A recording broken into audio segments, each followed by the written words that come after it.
Friends, welcome to YouTube channel magic kitchen. હું છું જ્યોતિ સોલંકી.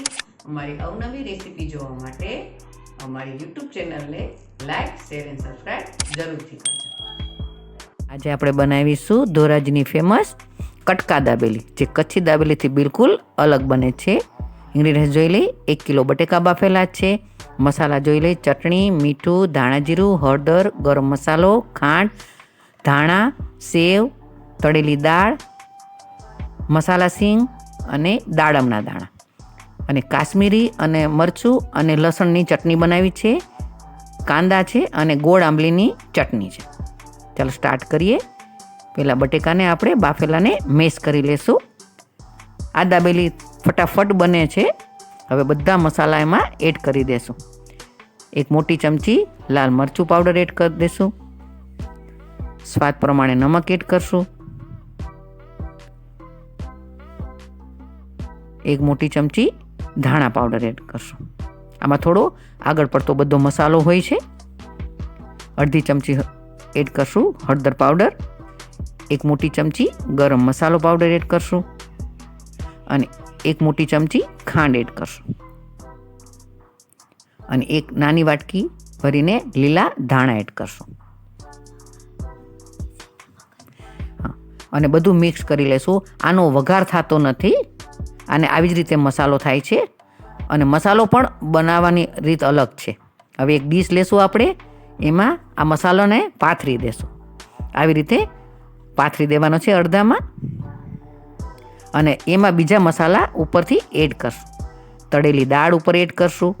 અંદર નથી નાખાતું, પણ ઉપરથી રખાય છે બધું. તળેલી દાળ ઉપર એડ કરી દઈશું આપણે. હવે એમાં એડ કરશું મસાલા સિંગ. ફરતે આપણે છાંટી દેશું. આ નાખવાથી એકદમ ટેસ્ટ એનો સરસ આવે છે. આ બધા ઇન્ગ્રેડિયન્ટ્સ જરૂરી જ છે. અને આમાં મેં ખાલી કાંદા નથી નાખ્યા. કાંદા અને ધાણાનું મિક્સ કરીને ઉપરથી રાખવાના છે. તમે જોઈ શકો છો. આવી રીતે બધું એડ કરવાનું. ને ઉપરથી એડ કરશું આપણે દાડમના દાણા. આમાં દાડાના દાણા મેઇન છે. એનાથી જ એનો સ્વાદ અને દેખાવ બહુ જ સરસ આવે છે. દાળમના દાણા નાખી લીધા. હવે આવી જ રીતે એનો મસાલો તૈયાર કરવાનો છે. તમે જોઈ લો કેવી રીતનો મેં મસાલો તૈયાર કર્યો છે. હવે આમાં પાઉં લેવાના છે. આવી રીતે પાઉં લેશું અને પાઉંને વચ્ચેથી કટ કરશું. મારો સન મને હેલ્પ કરાવે છે. એને આવો બધો બહુ જ શોખ છે. તમે જોઈ લો, મારો સન તૈયારી કરે છે બધી. અને વચ્ચેથી એક પાઉંને આપણે કાપો કરવાનો છે. અને એમાં દબાવીને થોડી જગ્યા કરવાની છે, જેથી કરીને આપણો દાબેલીનો મસાલો એમાં સમાય. હવે આ એક દાબેલીનો મસાલો કરતો જવાનો છે. આવી રીતે થોડો થોડો મસાલો લેવાનો. એની અંદર આપણે ગોળ આંબલીનું 1 ચમચી પાણી એડ કરવાનું. અને 1 ચમચી એડ કરશું લસણની ચટણી.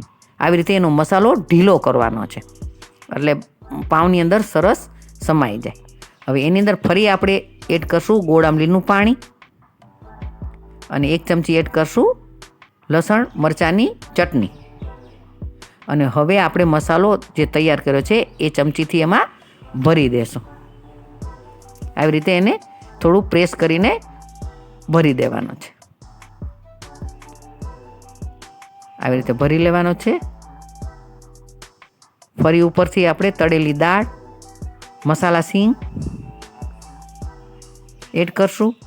અને મીઠું પાણી પણ ગોળ આંબલીનું એડ કરશું. ઉપરથી સેવ ભભરાવશું. ઉપરથી કાંદા પણ એડ કરશું. અને દાડમના દાણા એડ કરશું. તો તૈયાર છે આપણી ધોરાજીની ફેમસ એવી કટકા દાબેલી. બનાવજો.